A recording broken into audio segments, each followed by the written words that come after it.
तो hello everyone. आप लोगों ने अगर इस साल गेट एग्जामिनेशन दिया है लेकिन आपका स्कोर बहुत ज़्यादा अच्छा नहीं है, भले ही आपकी तैयारी काफ़ी अच्छी थी, पॉसिबिलिटी है जिस दिन एग्ज़ाम था उस दिन हो सकता है कि आपका जो साइकोलॉजिकल स्टेट था वो शायद उतना बेटर नहीं था जो एग्ज़ाम रिक्वायरमेंट मांगता है। लेकिन क्या ये एंड है? क्या आपके पास अभी भी कोई विकल्प बचा है?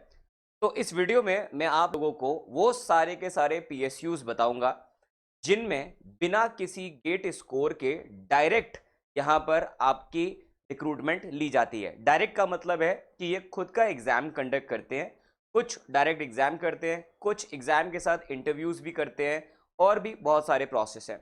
इस वीडियो के अंदर मैं आपको जानकारी दूंगा हर एक वो पीएसयू के बारे में या हर एक वो ऑप्शन के बारे में जो आपके पास अभी भी अवेलेबल है। अगर आपने तैयारी करी थी तो आपके लिए अभी भी ये सारे रास्ते खुले हैं।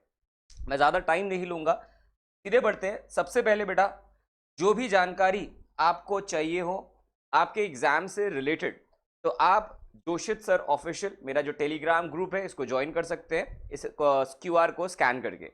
जो भी रिक्रूटमेंट की इंफॉर्मेशन है मैं इस पर जैसे ही कोई भी नोटिफिकेशन आता है सबसे पहले वीडियो बना करके आपके लिए इसको इसी ग्रुप के अंदर शेयर करता हूं विद पीडीएफ। तो आपको भी अगर कोई नोटिफिकेशन मिस नहीं करना है तो आप ज़रूर से उसको ज्वाइन कर सकते हैं। चलते हैं, सबसे पहले बात करते हैं उन पीएसयूज के बारे में जिनका खुद का एग्ज़ाम कंडक्ट कराया जाता है, और उसी के साथ मैं आपको ये भी बताऊंगा कि कौन कौन सी एजुकेशनल क्वालिफिकेशन है जो आपके लिए रिक्वायर्ड होती हैं इन पर्टिकुलर पीएसयूज में अगर आपको जॉब चाहिए। पीएसयू रिक्रूटमेंट विदाउट गेट की अगर हम बात करें तो इसमें हमारे पास आता है airport authority of India, PRC अपना एग्जाम करवाता है। पीईएल यानी कि Bharat electronics limited, bureau of Indian standard, broadcast engineering consultant India, CDAC centre of development of advance computing. इसका फॉर्म ऑलरेडी लाइव भी है, आप चाहें तो इस फॉर्म को अभी भी भर सकते हैं। ISRO, Indian railway catering and tourism corporation limited, Indian rare earth limited, metro rail corporation जिनमें डीएमआरसी भी है, एनएमआरसी भी है, बीएमआरसी भी है, एलएमआरसी भी है, ये सब अपना अपना एग्जाम खुद ही कंडक्ट करवाते हैं। महाजैनको और MSTC.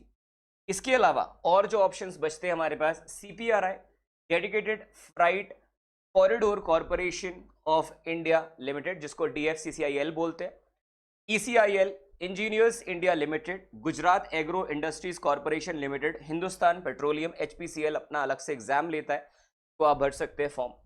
NMDC, PEC, shipping corporation of India.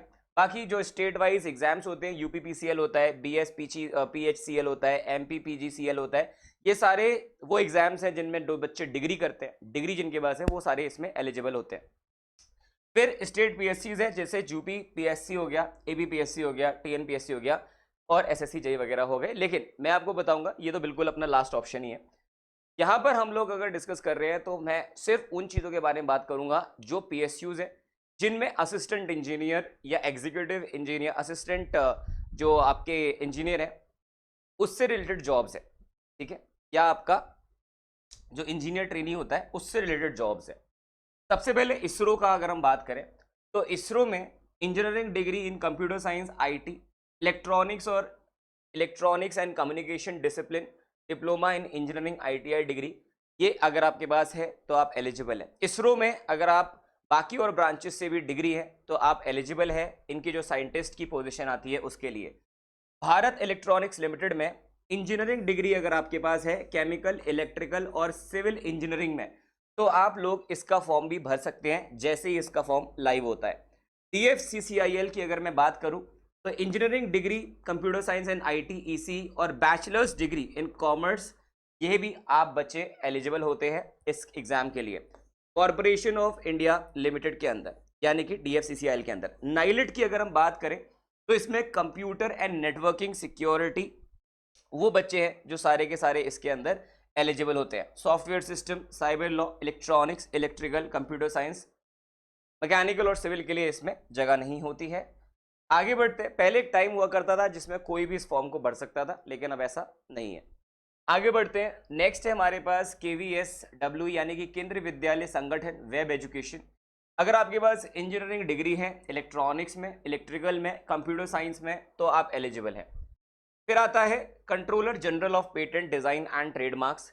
इसके लिए बच्चों क्या क्या चाहिए आपको? इसके लिए आपके पास इंजीनियरिंग डिग्री होनी चाहिए बायोमेडिकल इंजीनियरिंग में, metallurgical, polymer, computer science, IT, electronics और इलेक्ट्रॉनिक्स एंड टेलीकम्युनिकेशन में। BSc physics maths engineering degree, जो भी इंजीनियरिंग डिग्री है आपके पास, तो आप इसका फॉर्म भर सकते हैं। एयरपोर्ट अथॉरिटी ऑफ इंडिया, इसके अंदर आपकी जो भी ब्रांच है उससे रिलेटेड आपके पास डिग्री होनी चाहिए, यानी कि इसमें सिविल का बच्चा ही फॉर्म भरेगा, मैकेनिकल का बच्चा ही फॉर्म भरेगा, बाकी ब्रांचेस भी इसमें एलिजिबल होती हैं।